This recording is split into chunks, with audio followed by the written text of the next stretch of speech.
Oh, Barbie, the most perfect woman to ever grace this planet. Her perfect plastic body and perfectly glossed smile has stolen the hearts of little girls for decades. I loved playing with Barbie. She had everything. The cute convertible, the breathtaking beach house, and who can forget her hunk of a boyfriend? Wait, not him. Yeah, Ken. Has he put a ring on it yet? I know for me, Barbie was my favorite toy because she was the beautiful girl I aspired to be. And she's been inspiring girls to pursue perfection since 1959. She should look more like this by now. But that's just it. Barbie never gets old. She's always perfect. And yes, Barbie is supposed to represent class, grace, fun, power, and poise, but there's another side of Barbie. The side of Barbie that leaves girls with eating disorders and low self-esteem. There's women literally dying to be Barbie. This cultural icon has been proven to be a link to low self-esteem and poor body image. I wanted to see what other girls thought about the more shady side of Barbie, so I asked them a few questions. Shining through.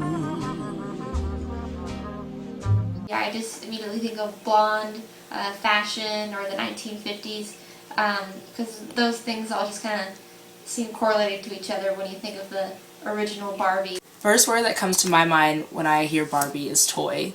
And it reminds me of my childhood because I was absolutely obsessed with Barbie. Barbie to me, she kind of just represents like the classic it girl. Like, like I imagine like, middle class family, like, just someone who seems to have it all together and doesn't really have much to complain about.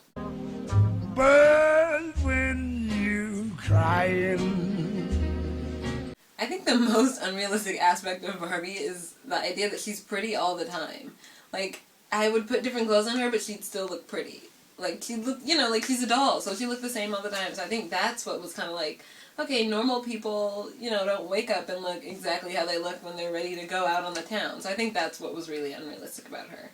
Well, I mean, I think Barbie's, body is actually unrealistic, in terms of the proportions. But, it's essentially a toy, and, most toys are not accurate representations, of people or the characters, and so I don't think it should be compared to, like, a normal standards body shape. I think all physical attributes of Barbie are unrealistic just because of the simple fact that when Mattel, I'll just use them as an example, when they create a Barbie, whether it's Barbie or any of her other friends, they all are the same. They just have different hair color and maybe a different skin complexion. And I think kids grow up thinking that everyone, if you're looking at a Barbie and that's all you're looking at, you're going to think that everyone looks the same and no two people look alike. So I think that's the biggest misconception. you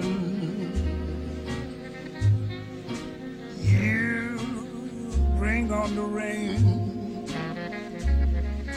So That makes Barbie sound like a freak. And I feel like if anyone saw her, you would not think, hey, look at that beautiful girl who's got it all. You'd be like, what's wrong with her? So that's really scary. In relation to Barbie and body image, I feel like people would draw that correlation between, skinny measurements and her appearance, just because, they're searching for or looking for things to blame. It just goes further to prove that obviously this is so unrealistic. No human being who's natural has to walk on all fours.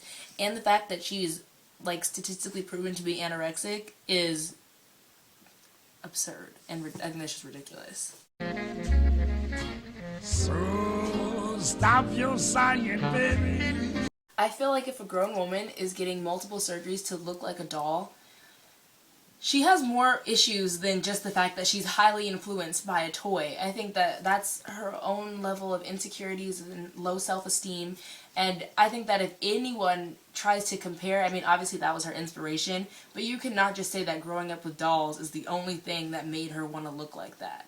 Honestly, I think those kind of people have way too much time on their hands, or kind of take the idea of a toy really seriously. I think the real life Barbie, I think that's sad, because I feel like when you play with Barbies or like whatever girls play with, there's supposed to be a time in your life when you realize that you shouldn't look like, a manufactured doll, and that, she's pretty, but ultimately you're gonna look like you, and you should just embrace looking like you and be beautiful like that. So I think the fact that there's people out there who haven't had that realization and are still aspiring to be something that they played with as a kid, I think that's really sad.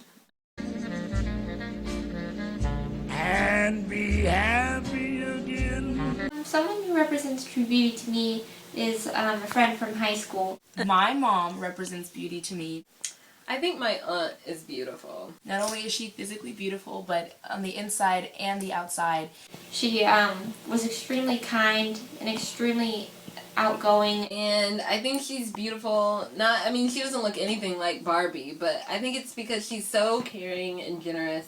You know, very graceful and humble at the same time. She just is so giving and so strong and so caring, and I think that the way that she treats other people and puts others before herself, and how no matter what the situation is, she sees the light in everything, no matter what. Never, disrespectful to anyone. Saw the good in people. And even though it may not be that quintessential idea of beauty, it's like the true meaning of beauty. And to me, that was, really beautiful. And I think to me that's just such a beautiful person. Yes, and keep on smiling. Keep on smiling, baby. And I hope the world smiles with you. Everyone is beautiful in their own way, and rather than look at how we're different, let's celebrate these things that make us uniquely ourselves.